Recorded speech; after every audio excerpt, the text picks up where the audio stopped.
Saludos, mi hermano, bienvenido una vez más a estudiar la Escritura, la Palabra de Dios. Estamos contentos hoy día en este momento, aunque seguimos en nuestra cuarentena, pero eso no impide que estudiemos la Escritura, la Palabra de Dios. Al contrario, nos debe de motivar. Quiero invitarte a abrir tu Biblia en el libro de Hebreos, en el capítulo 13. Y para hoy leeremos el versículo 5 y 6. Hebreos capítulo 13, versículos 5 y 6. Dice la Escritura: sean vuestras costumbres sin avaricias, contento con lo que tenemos ahora, porque Él dijo: no te desampararé ni te dejaré. De manera que podemos decir confiadamente: el Señor es mi ayudador, no temeré lo que me pueda hacer el hombre. Oremos. Padre, gracias por tu palabra bendita, que es clara, es sencilla, es específica. Te ruego, Padre, que tú en este momento seas usándome para tu gloria, que sean tus pensamientos, Señor, lo que yo pueda transmitir en este momento y no lo que yo creo. Úsame para tu gloria. Te pido, Padre, en este momento que tú bendigas a cada hermano y hermana que está viendo esta enseñanza y que esta palabra, Padre, pueda ser de mucha bendición para sus vidas, para sus familias y sus ministerios. Ruego que tú le bendigas a cada uno de ellos. En el nombre de Cristo, nuestro Señor y Salvador. Amén. Hemos comenzado ya varias semanas este estudio que la Escritura misma nos enseña, permanezca el amor fraternal. Y cuando hay en nuestras vidas un amor fraternal, nosotros tenemos varias cosas que debemos y otras que no debemos hacer. El tema para este día le he llamado: en el amor fraternal hay contentamiento. Han habido veces en que no hay, como vimos la semana pasada, adulterio y fornicación. Hoy vamos a ver: en el amor fraternal hay contentamiento. Mucha gente en estos últimos meses en nuestro país, y no solamente en el nuestro, sino también en los países vecinos y otros más allá, que no hay contentamiento por la situación misma en que estamos viviendo. Pero nosotros somos creyentes, así que por consiguiente debemos de confiar en lo que la Escritura, la palabra de Dios, nos enseña. A través de ella nosotros podemos saber y conocer la perfecta voluntad de Dios. Así que en el amor fraternal hay contentamiento. En primer lugar, ¿por qué hay contentamiento? Por lo que tenemos ahora. Veamos lo que el apóstol Pablo nos enseña aquí. Sean vuestras costumbres sin avaricia, contentos con lo que tenéis ahora. Contento por lo que tenemos ahora. Porque el Señor está hablando y enseñándonos aquí. Así que hay contentamiento por lo que tenemos ahora. Por eso debemos tener contentamiento en el Señor. Y esa es la gracia para el creyente. Esa es la virtud que tiene el creyente. Ese es el privilegio que tiene el creyente. No importa la condición que se encuentre, el creyente pone en práctica lo que la palabra de Dios nos enseña, con una actitud piadosa. Tenemos que tener contentamiento en el Señor con una actitud piadosa. Vamos, por favor, al libro de Proverbios. Te invito a ir a Proverbios, capítulo 17, en el versículo 1. En el libro de Proverbios, en el capítulo 17 y en el versículo 1, la Escritura, la palabra de Dios nos dice lo siguiente. Proverbios capítulo 17, versículo 1. Observemos aquí lo que nos enseña este hermoso libro. Dice: mejor es un bocado seco y en paz que casa de contienda llena de provisiones. Y esta es una gran verdad. Una gran verdad. Muchas veces la gente necesitada, la gente más pobre económicamente, es más feliz que el rico. porque al rico no lo deja las riquezas ni siquiera dormir bien, como dice este mismo Salomón en el libro de Eclesiastés. Así que debemos de estar contentos, porque mejor es un bocado seco y en paz. Muchas veces el cristiano, el creyente, se encuentra en esta situación.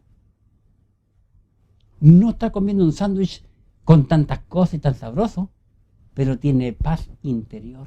Y esa paz solo la da el Señor, porque es una paz que viene de arriba, una paz que es de lo alto, que no es nuestra. Esa es la gracia del cristiano. Y esa paz es la que el creyente tiene cuando está sepultando a un ser querido, por ejemplo. Es más, esa misma paz se ve en el rostro de un creyente cuando parte de este mundo. Y sus parientes lo ven tranquilo porque se fue en paz. Y así tiene que ser, contentos con lo que tenemos ahora. Otro pasaje en el libro de primera de carta de Pablo a Timoteo, capítulo 6. Aquí en primera Timoteo, capítulo 6, veamos lo que el apóstol Pablo está compartiendo aquí. 1 Timoteo, capítulo 6, en el versículo 6, dice, pero gran ganancia es la piedad acompañada de contentamiento. La piedad siempre va acompañada de contentamiento. El cristiano va contento en su vida. De hecho, yo estaba repasando nuevamente en uno de los cursos que estoy grabando que se llama La historia de la iglesia, y un hombre llamado Julianillo, un español, Julián Hernández, apodado Julianillo, que era muy delgado, encorvado, era vendedor de telas en España, llevaba telas de cambray, y cuando lo apresaron, porque él en los barriles de vino que entraba a España, metió muchas Biblias a España. Y cuando lo apresaron para ir a quemarlo, para quemarlo en la hoguera, dice la historia que él mismo colocó los palos en su cabeza y cantaba y animaba a los otros presos cristianos cuando iba camino a la hoguera. Qué interesante lo que él decía. Y aún cuando llevaba Biblias en su carro para vender, en su carreta para vender, cantaba. Telas de cambray, ay. Y cuando decía esa frase, los cristianos sabían que llevaba escondida, oculta, Biblia. El contentamiento, qué lindo, qué lindo. Me hizo recordar de aquel hombre, pero gran ganancia es la piedad acompañada de contentamiento. Otra cosa importante, con una actitud, debemos estar contentos con una actitud de contentamiento, que tiene que ver alegría en nuestras vidas, como dice Pablo en capítulo 6, aquí en la primera carta de Timoteo, a Timoteo, capítulo 6, en el versículo 8. Observemos, por favor, mira, dice, así que teniendo sustento y abrigo, estemos contentos con esto. Mientras tengamos que comer y que ponernos, estemos contentos con esto. ¡Qué maravilloso! Cristo le dijo a los discípulos que miraran los lirios del campo, cómo crecen. No trabajan ni hilan. Y Dios los viste así. Ni aun Salomón, con toda la riqueza, se vistió más hermoso que un lirio. Qué impresionante cómo el Señor animaba a los suyos y cómo envió a los apóstoles, cómo envió a los 70 a predicar de 2 en 2, diciéndole que no llevaran nada de comida, absolutamente nada, porque el Señor les iba a mantener. Otro pasaje quiero compartirle en el libro de Filipenses, Filipenses capítulo 4. Aquí el apóstol Pablo escribe, y es interesante, porque el apóstol Pablo aquí estaba casi al final de su vida y estaba preso, ¿verdad? Había sufrido muchísimo y hay que considerar cuál había sido la historia de la vida de este gran hombre de Dios. Dice en el libro de Filipenses capítulo 4, voy a leer del versículo 10 al 12, dice: en gran manera me gocé en el Señor, de que ya al fin habéis revivido vuestro cuidado de mí, de lo cual también estabais solícitos, pero os faltaba la oportunidad. El apóstol Pablo había sido enviado como misionero por el Espíritu Santo, hablando en Hechos capítulo 13, Bernabé y Saulo, y pasó por muchas iglesias, y muchas iglesias le prometieron ofrendas, como por ejemplo en la iglesia de Corinto, donde Pablo pasó 2 años predicando la palabra de Dios y estableciendo esa iglesia. Y la iglesia de Corinto se olvidó completamente y dejó abandonado económicamente a Pablo. Y es impresionante que esta gente de Filipos, en donde no había ni siquiera un judío, puesto que en Filipos, cuando Pablo preguntó: ¿y dónde están las sinagogas? Y no hemos encontrado ninguna sinagoga por ninguna parte. ¿Dónde están? Y le dijeron a Pablo: no, aquí no hay sinagoga. Eso significa que no había más de 10 judíos allí. Y Pablo pregunta: bueno, ¿y dónde vamos a predicar? ¿Dónde se reúne gente? Y le dijeron a Pablo: en el río. Ahí van mujeres al río, ahí se junta gente. Y fue y predicó allí en el río, mientras las mujeres lavaban ropa. Y es interesante. Versículo 11. Pablo dice, bueno, en el 10 recordando, dice: de lo cual también estabais solícitos. Estaban solícitos en enviarme dinero, pero os faltaba la oportunidad. Versículo 11. No lo digo porque tenga escasez, pues he aprendido, y fíjate en la palabra, he aprendido a contentarme. He aprendido. Interesante. Y vaya que Pablo tiene que haber aprendido esa palabra. Aprendí a contentarme. Porque Pablo, por su personalidad, era un hombre colérico. Y los coléricos no son muy alegres. Son sarcásticos. Son muy difíciles. He aprendido a contentarme cualquiera sea mi situación. Y fíjate lo que aprendió: a contentarse y a hablar de las situaciones. Dice, versículo 12, versículo 12, dice: sé vivir humildemente. Vaya, para que Pablo escriba esto, es porque él aprendió. Pablo había nacido en Tarso, descendiente de la tribu de Benjamín. Nació en Tarso, en un puerto, arriba. Jerusalén estaba abajo, pero él vivía arriba. Sus padres eran acomodados, porque le consiguieron de la infancia a Pablo la nacionalidad romana, desde temprano. Luego, cuando ya era más grandecito, los padres lo envían de Tarso, lo llevan hasta Jerusalén para ser educado a los pies de Gamaliel. Gamaliel era el profesor más educado en aquel entonces, donde no más de 4 o 5 alumnos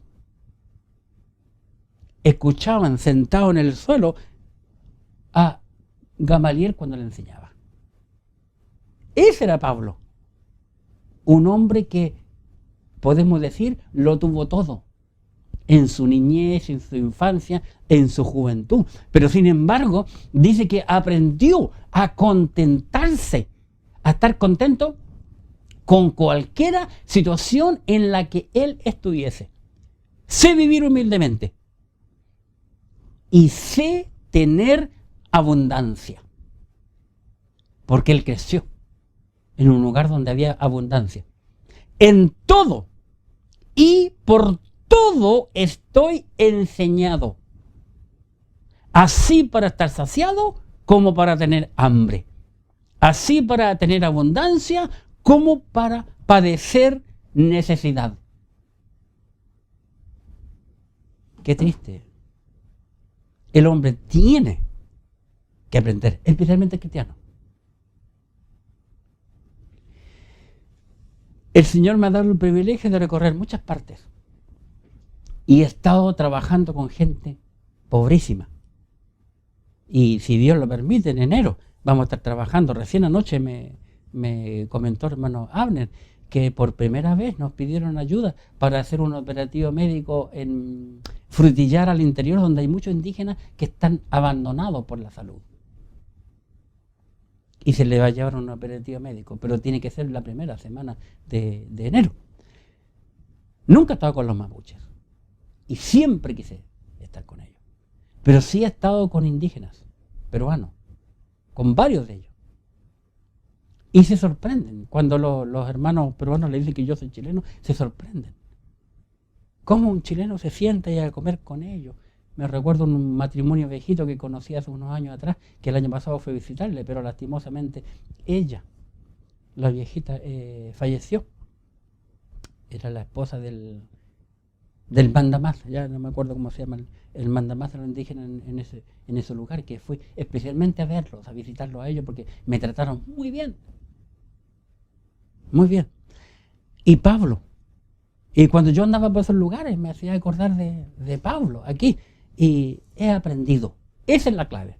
He aprendido a estar contento con cualquiera sea mi situación. Hermano, si tú todavía sigues bueno, todos seguimos en esta cuarentena. Tenemos que tomarla con alegría. Porque el Señor lo ha permitido. ¿Qué vamos a hacer? ¿Alegar? ¿Discutir? ¿Salir a la calle? ¿Rebelarse contra la autoridad? ¿Rebelarse contra el gobierno? ¿Contra el Estado? No. Tenemos que asumirlo, pero con alegría, con contentamiento, como este gran maestro de maestros que se llamó Pablo. Si él lo pudo soportar, y vaya que él no pasó una sola cuarentena, él fue asoltado, fue golpeado, su rostro fue lapidado, le lanzaron piedra que lo dejaron medio muerto casi al principio de su ministerio. Y algunos piensan que eso fue lo que le afectó también a sus ojos. Así que con propiedad, con total propiedad, el apóstol Pablo escribe aquí porque él lo ha vivido. Pablo no está contando aquí, hay que tener fe, chiquillos. No, él lo vivió en su cuerpo y en su carne. Él arrastraba las marcas que le dejaron los enemigos del evangelio en su cuerpo. Debemos de tener confianza en el Señor. ¿Por qué? Porque el Señor nos prometió que no nos desamparará.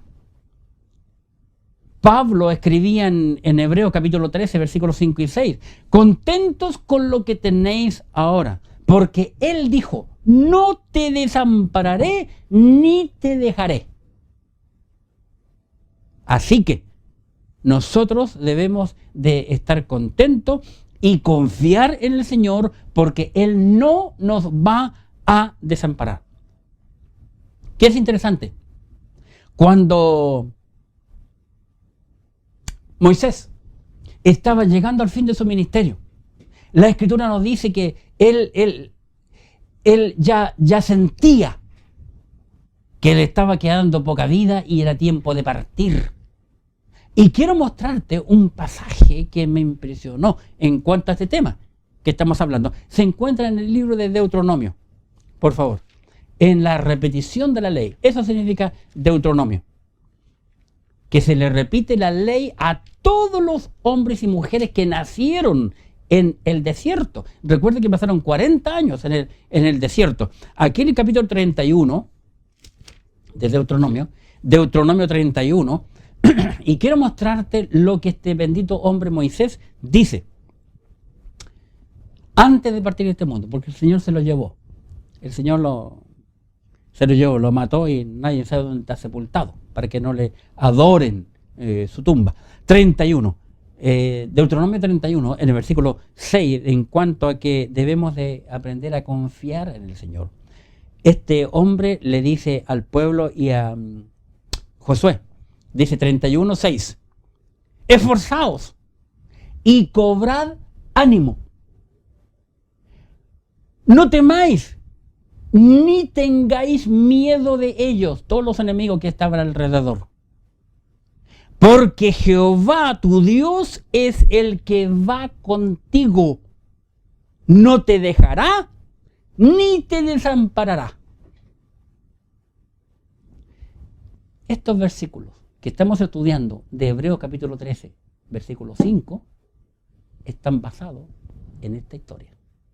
Una historia real en que Israel iba camino, luchando con un montón de enemigos. Enemigos grandes y armados, mejor preparados que ellos para entrar y conquistar la tierra prometida. Y Moisés les dice estas palabras. Dios le dice algo semejante y más, porque agrega la Biblia, a Josué en el libro de Josué capítulo 1. Jehová tu Dios es el que va contigo. No te dejará ni te desamparará. El cristiano, el verdadero cristiano, nunca debe de sentirse solo si es un hijo de Dios. Porque el Señor está con él. Y es más, el Espíritu Santo habita dentro del creyente. Eso es lo que el apóstol Pablo nos enseña a cada uno de nosotros. En el libro de Salmos, capítulo 37, por favor. Salmos 37. Y veamos aquí, en Salmo capítulo 37, lo que la Escritura de la Palabra de Dios nos dice en el versículo 28. 37, 28. Dice aquí la Escritura, Salmo 37, versículo 28. Porque Jehová ama la rectitud y no desampara a sus santos. Fíjate qué interesante, porque aquí se usa una palabra que es totalmente del Nuevo Testamento, de la iglesia del Nuevo Testamento, la palabra santos. Pero qué impresionante que la encontremos tan temprano en la Escritura. Porque Jehová ama la rectitud y no desampara a sus santos, para siempre serán guardados. Mas la descendencia de los impíos será destruida. Los santos, los hijos de Dios, para siempre son guardados. No importa en la condición o situación que nos encontremos. ¿Acaso tú crees que Dios no sabe que estamos en cuarentena?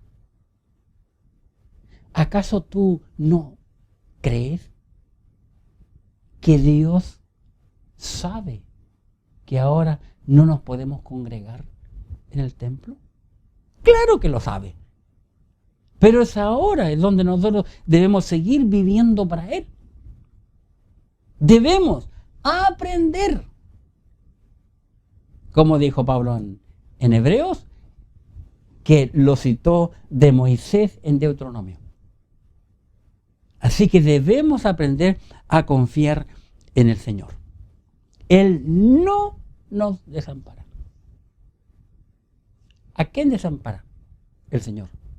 Al impío, al pecador. Quiero mostrarte un pasaje que me impresionó. El lenguaje de desamparar. Se encuentra en el libro de Mateo, por favor. Y quiero que pienses en estas palabras. Mateo capítulo 27. Mateo 27. En el versículo, voy a leer 45 y 46. Cuando el Señor Jesucristo está colgado en la cruz del Calvario por tu culpa y por mi culpa y por la culpa de toda la humanidad. ¿Qué pasó con el Señor en ese momento? Capítulo 27, por favor, del libro de Mateo, versículo 45. Y desde la hora sexta hubo tinieblas sobre toda la tierra hasta la hora novena. Qué interesante. Desde la hora sexta. ¿Cuál es la hora sexta? Las 12 del día. Hubo tinieblas sobre la tierra hasta la hora novena.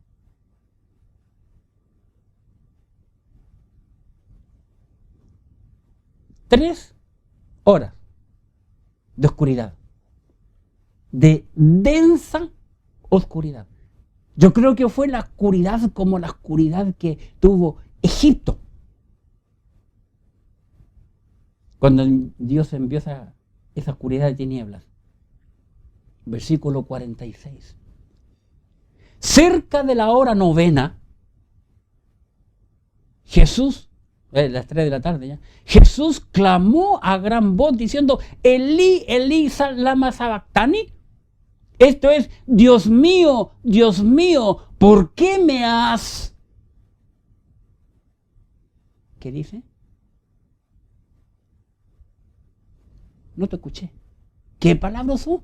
Dios mío, en español. Elí, Elí, lama sabactani. Son palabras, frases arameas. Porque el arameo era el idioma de aquel entonces, en el tiempo de Cristo, en Israel. Por eso encontramos varias frases en la Escritura. Pablo, el apóstol, también la usó. Como por ejemplo, Abba Padre. El Señor usó Talita Kumi. El Señor usó varias palabras, como Aceldama, el campo que compró Judas con esa plata que vendió a Cristo Jesús, ¿verdad? Se usaron frases en arameo. Y Cristo pregunta: Dios mío, ¿por qué me has desamparado? 3 horas. El Señor Jesucristo, por lo menos en estas 3 horas allí, sintió el desamparo de su Padre. Por primera vez, Cristo colgado en la cruz del Calvario se sintió lejos de Dios y Dios le abandonó. La pregunta es: ¿por qué? ¿Por qué? Y eso es por mi culpa, por tu culpa y la culpa de toda la humanidad, por causa del pecado. Fue tanto el pecado sobre los hombros de Cristo que Dios puso la maldición de toda la humanidad sobre el cuerpo de Cristo, que Dios tuvo que apartar sus ojos de su Hijo amado, porque estaba Cristo allí cargando el pecado de todos nosotros. Dios es santo. Dios nada tiene que ver con el pecado. Absolutamente nada. Por eso el Padre abandonó a Cristo. Lo dejó solo. Porque el pecado y la santidad no tienen nada en común. Absolutamente nada. Y para realzar esta separación del pecado y Dios, Dios envió esta oscuridad en toda la tierra de Israel. Los entendidos piensan que los ángeles cubrieron con sus alas, miles y multitudes de ángeles cubrieron a la persona de Cristo, que produjeron esta oscuridad tremenda de 3 horas. Qué increíble. Y aún así, la gran mayoría de los hebreos no quisieron creer en Cristo. Tan solo 3.000. ¿Y qué es 3.000? La nada misma. Solo un poco. Cristo clamó al Padre en la cruz del Calvario porque se sintió desamparado. Pero ¿sabes cuál buena noticia hay para nosotros que creemos en Cristo? El Señor nos prometió, y Pablo lo recalca aquí también en este hermoso versículo 5 de capítulo 13 del libro de Hebreos, que Él nunca nos va a desamparar, nunca nos va a desamparar, nunca, porque Cristo ya cargó el pecado por tu culpa y por mi culpa, ya lo hizo. Nosotros tan solo debemos de creer en el Señor Jesucristo, nada más. Porque el Señor no nos dejará. No nos dejará. David nunca se sintió solo. Veamos en el libro de Salmos, capítulo 27. Observa qué hermoso aquí. En Salmos, capítulo 27, nos dice el salmista lo siguiente. Y en el versículo 10, 27, 10. Observa, por favor, qué dice aquí la Escritura. Dice: aunque mi padre y mi madre me dejaran, con todo, Jehová me recogerá. Qué maravilloso. Y así fue. Así fue. Al estudiar toda la vida de David, nos damos cuenta que la vida de David es como el hebreo en la tribulación. Lleno de enemigos, siempre perseguido. Toda su vida fue un hombre perseguido. Pero sin embargo, él siempre pensó y habló y confió en Dios. Qué maravilloso lo que vemos en él. Dios nunca abandona. Y es como un proverbio que dice, que lo escuché yo de niño, sin saber nada de la Escritura: a nadie le falta Dios. Qué maravilloso. A nadie le falta Dios. Quiero mostrarte un pasaje que se encuentra en el libro de Génesis y en el capítulo 21. Génesis 21. Y es maravilloso. Un pasaje muy triste, pero con un final tierno. Aquí en Génesis, estoy en Éxodo. Génesis 21, quiero mostrarte, por favor, cuando Agar e Ismael son echados de la casa de Abraham. Y dice en la Escritura, por favor, te invito a ir al capítulo 21 del Génesis, versículo 9. Dice: y vio Sara que el hijo de Agar, la egipcia, el cual ésta le había dado a luz a Abraham, se burlaba de su hijo Isaac.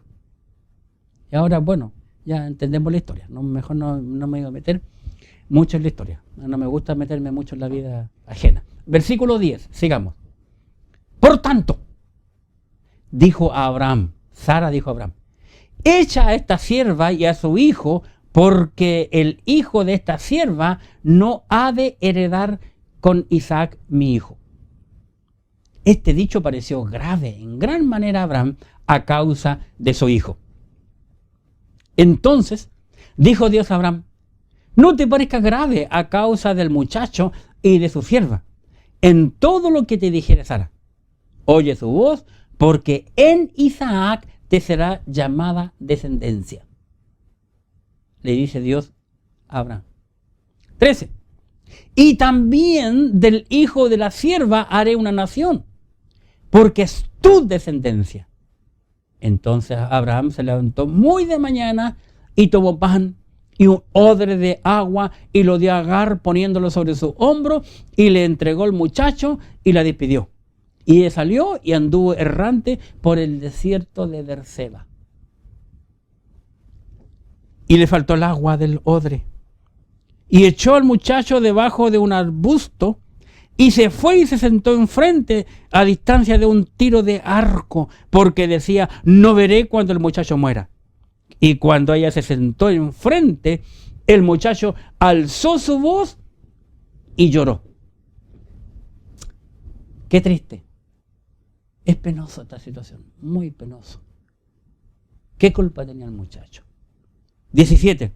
Y oyó Dios la voz del muchacho, Y el ángel de Dios llamó a Agar desde el cielo y le dijo, ¿qué tienes, Agar? No temas. Fíjese, no temas, le dice el ángel, la compasión divina, no temas. Porque Dios ha oído la voz del muchacho en donde está. Levántate y alza al muchacho y sosténlo con tu mano, porque yo haré de él una gran nación. Entonces Dios le abrió los ojos y vio una fuente de agua y fue y llenó el odre de agua y dio de beber al muchacho.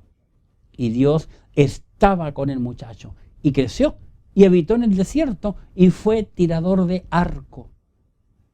Y habitó en el desierto de Parán y su madre tomó mujer de la tierra de Egipto. Aquí vemos que Dios tiene compasión de este muchacho. Dios no permite que Ismael muera deshidratado. Tiene compasión de él. No lo abandonó, ni en la madre. Y va hacia él y le provee agua. Y le promete que va a tener descendencia. Aunque este fue un enemigo y es hasta el día de hoy enemigo de los hebreos. Aunque este Ismael tiene las características de Caín y tiene la característica de Nimrod, porque es un tirador de arco. Siempre hay que tener cuidado con un tirador de arco. Es un hombre guerrero. Dios tuvo compasión y misericordia de él. Ese es el punto, porque de eso estamos hablando. Estamos hablando que en el amor fraternal hay contentamiento. Y Dios no se alegró al ver la tristeza, el dolor, la angustia, la sed de este muchacho y acude a él. Porque Dios nos ayudará. Él nos va a ayudar. Fíjate, quiero mostrarte un desastre aquí en la Escritura, en el libro de Primero de Reyes 17. Primero de Reyes 17. Aquí en primer libro de los Reyes, en el capítulo 17, vemos nosotros que Israel se encontraba en una tremenda sequía, una sequía cual nosotros no hemos conocido. Es cierto que estamos todos sorprendidos, agradecidos de que ha llovido tanto en este año, casi después de 3 años que no llovía como corresponde aquí en Santiago, ¿verdad? Pero estas sequías de allá son sequías terribles. En el libro Primero de Reyes vemos aquí, en el capítulo 17, cómo Dios es capaz de sostener a su profeta usando cuervos.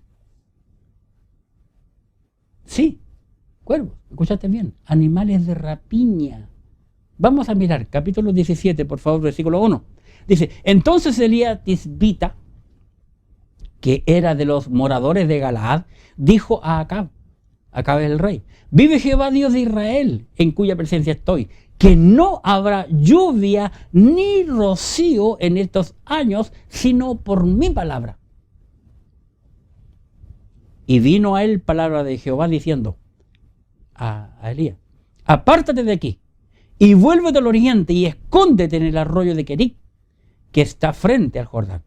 Beberás del arroyo y yo he mandado a los cuervos que te den allí de comer. A cuervos, hermanos. Interesante. 5. Y él fue e hizo conforme a la palabra de Jehová. Pues se fue y vivió junto al arroyo de Querit, que está enfrente del Jordán. Y los cuervos le traían pan y carne por la mañana, y pan y carne por la tarde, y bebía del arroyo. ¿No te suena curioso que cuervos, animales de rapiña, que se comen cuanta cosa pillan, le traen pan y carne, y no se la comieron? Aquí está la mano poderosa y bendita de Dios. Porque Dios siempre sorprende. Él creó al hombre, creó a los animales, lo creó todo. Y usa a estos animales. 7. Pasado algunos días, se secó el arroyo porque no había llovido sobre la tierra. Ya no quedaba ni una gota de agua. Qué increíble. Dios sostuvo al profeta Elías usando cuervos. Y ahora vamos a ver que continúa la historia. Dios sostiene al profeta a través de una viuda. Una viuda, cuando hablamos de viuda en la Biblia, es lo más pobre que puede haber en la tierra. Versículo 8. Vino luego a él palabra de Jehová diciendo: levántate y vete a Sarepta de Sidón y mora allí. Y aquí yo he dado orden allí a una viuda que te sostenga. Entonces él se levantó y se fue a Sarepta. Y cuando llegó a la puerta de la ciudad, he aquí una mujer viuda que estaba allí recogiendo leña, y él la llamó y le dijo: te ruego que me traigas un poco de agua en un vaso para que beba. Interesante. Había una sequía, ya no había agua. Pero veamos lo que ocurre. 11. Y yendo ella para traérsela, él la volvió a llamar y le dijo: te ruego que me traigas también un bocado de pan en tu mano. Qué interesante. 12. Observa bien, por favor. 12. Esto es palabra de Dios. Y ella respondió: vive Jehová tu Dios, que no tengo pan cocido. Solamente un puñado de harina tengo en la tinaja y un poco de aceite en la vasija. Y ahora recogía 2 leños para entrar y preparar para mí y para mi hijo, para que lo comamos y nos dejemos morir. Qué cuadro más triste.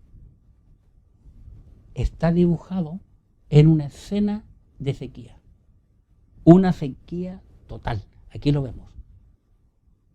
Ya entendemos toda la historia de las viudas en la Biblia, que son pobres. Sin embargo, esta mujer: vive Jehová tu Dios. Jehová tu Dios. No el mío, tu Dios. Le recalca. Que apenas tengo en mi casa la tinaja un puñado de harina y un poco de aceite. Harina, trigo, que es lo mismo, pan, cuadro de Cristo, y un poco de aceite del Espíritu Santo. Y Jehová tu Dios. Qué interesante que esta mujer nombra Dios, a Cristo y al Espíritu Santo. No solamente eso. Fíjate el 12 nuevamente. 12. Observa, subraya en la Biblia. Y ella respondió: vive Jehová tu Dios, que no tengo pan cocido, solamente un puñado de harina tengo en la tinaja y un poco de aceite en la vasija. Y ahora recogía, ¿qué dice? 2 leños. 2 leños. 2 palos. Uno sí y el otro sí. Esta mujer está mostrando un cuadro de la muerte, sepultación y resurrección de Jesucristo. 2 leños. Nadie cocina con 2 leños. Busca mucho más que eso. Pero ve el cuadro que pinta aquí el Espíritu Santo para nosotros, para aquellos que creemos en el Señor Jesucristo, que Dios es capaz de usar cuervos para darle comida. Es capaz de darle comida, sostener a un hombre a través de una viuda pobre en una tremenda sequía. Y le dice: 2 leños para entrar y prepararlo para mí y para mi hijo, para que lo comamos y nos dejemos morir. ¿Qué esperanza más maravillosa tenía la mujer? Elías, versículo 13, observa por favor y subraya. Elías le dijo: no tengas temor, ve, haz como dicho. Va a decir: entra en tu casa y prepara ese pan cocido. Pero luego le dice: pero hazme a mí primero de ello una pequeña torta cocida debajo de la ceniza y tráemela, y después harás para ti y para tu hijo. Aquí está la prueba para la mujer. El profeta había oído de Dios que Dios le dijo: entra en Sarepta de Sidón, yo he ordenado a una mujer que te va a sostener. El profeta creyó en Dios y fue. ¿Y qué está haciendo el profeta? Está aplicando lo que Dios dijo. Vamos a probar a Dios, a ver si es cierto. Pero aquí vemos un cuadro muy importante de lo que es el diezmo. Porque el profeta le dice clarito: haz como he dicho, pero tráeme a mí primero, lo primero para mí. Entra y cocínate, pero me traes a mí primero. Y luego hace para ti y para tu hijo. Ahora veamos cuando lo sepultaron a esta viuda y al hijo. Nuevamente el 13, Elías le dijo: no tengas temor, ve y haz como has dicho, pero hazme a mí primero de ello una pequeña torta cocida debajo de la ceniza. Qué rica la torta, esa, maravillosa. Y con un matecito, torta ceniza, cocida debajo de la ceniza, y tráemela, y después harás para ti y para tu hijo. Versículo 14. Porque Jehová Dios de Israel ha dicho así, dice el profeta: la harina de la tinaja no escaseará, ni el aceite de la vasija disminuirá, hasta el día en que Jehová haga llover sobre la tierra. Entonces ella se fue e hizo como le dijo Elías. Y comió él y ella y su casa, ¿qué dice? Muchos días. Lo mismo que dice el Salmo 23, cuando preparó la mesa. Qué interesante el lenguaje. Muchos días. Y la harina de la tinaja no escaseó, ni el aceite de la vasija ni menguó, conforme a la palabra que Jehová había dicho por Elías. Hermanos, abiertamente vemos en la Escritura, cuando el hombre le cree a Dios, cuando el hombre confía en Dios, cuando el hombre aprende a depender de Dios, otra cosa con guitarra. Pablo ya nos enseñó: he aprendido a contentarme cualesquiera sea mi situación. Sé vivir en abundancia, sé vivir en pobreza. En todo y por todo estoy acostumbrado. ¿Cuál ha sido tu actitud? Es cierto que mucha gente en esta época ha estado con unos tremendos antojos. Hasta la televisión lo ha visto. Que quiero esto, quiero esto, quiero esto, quiero esto otro. Y porque estamos limitados nos enojamos. Pero qué tremendo ejemplo encontramos aquí. Por eso, no debemos de tener temor al hombre. Es curioso y interesante. Lo traje, pero no lo quiero compartir por causa de tiempo. El tema cuando Goliat está retando a Israel. Y aparece David allí en el torre. Qué maravilloso. Debemos aprender a confiar en el Señor. Primero, debemos aprender a confiar en el Señor.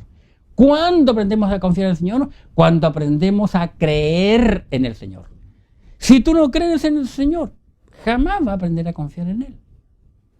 Esto se aprende. Pablo dijo: he aprendido a contentarme. Se aprende. Esto no es teoría. Hay que aprender, hay que practicarlo en su vida. Segundo, y para terminar, por lo que tenemos después. ¿Por qué tenemos que estar contentos? Por lo que tenemos ahora. Y para concluir, por lo que tendremos después. ¿Qué tendremos después los cristianos? Maravilloso. La victoria en Cristo, que Él nos compró y Él la pagó. En tu Biblia, por favor, 1 Corintios. Y voy a ir a 1 Corintios porque justo estaba leyendo mucho y por las clases que tenemos los días martes, que está muy, muy interesante.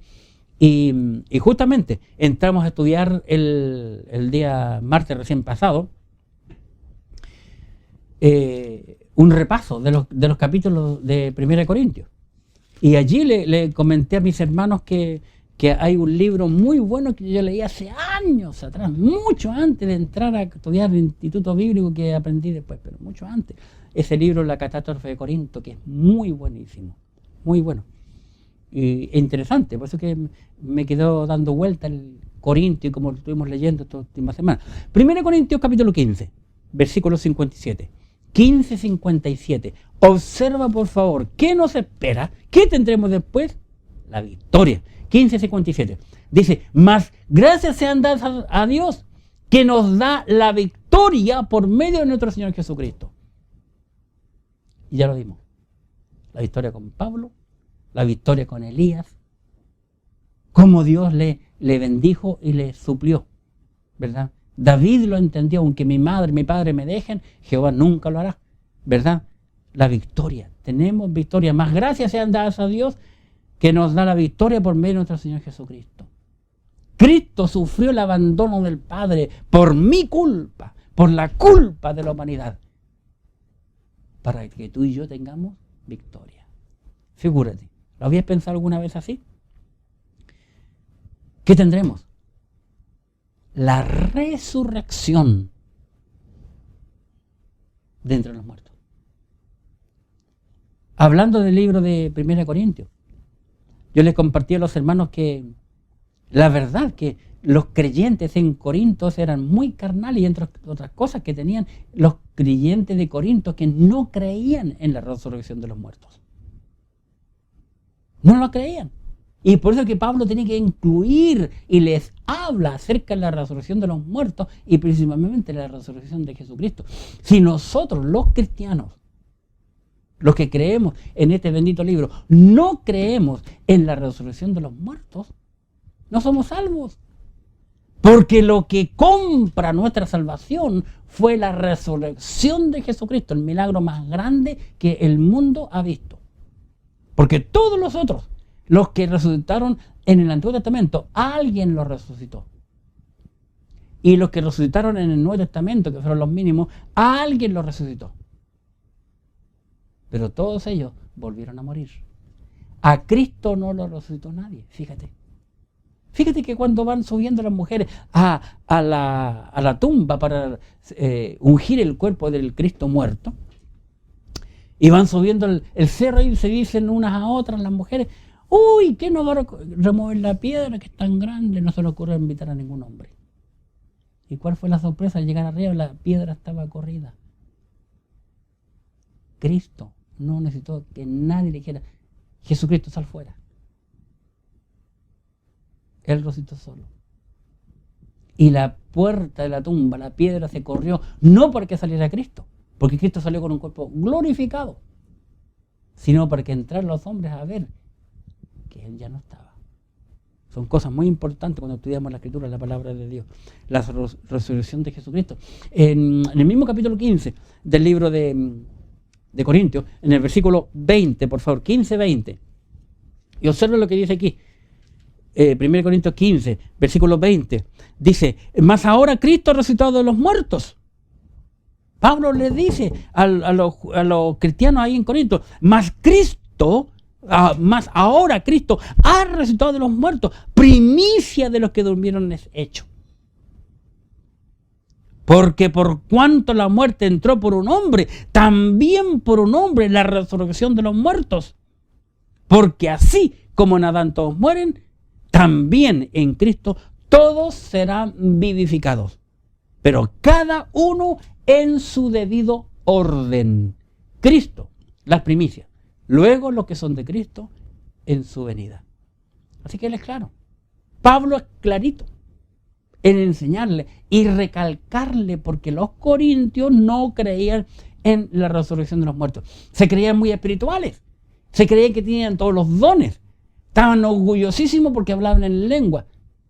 Pero no creían lo más importante. Una persona puede hablar en lenguas, pero irse al infierno.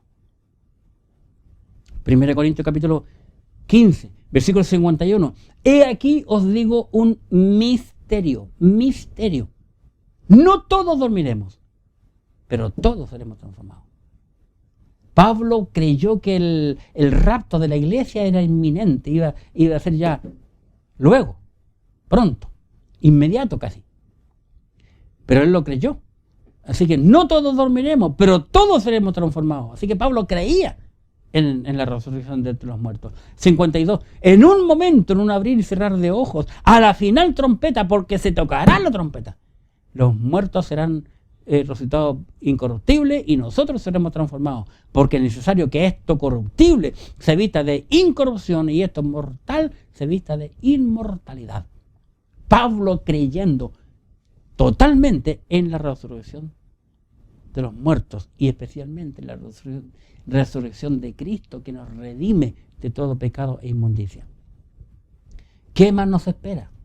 Nos espera la cuenta. Un día tú y yo tendremos que dar cuenta. 1 Corintios 3, primera carta de Pablo a los Corintios, capítulo 3, versículo 12.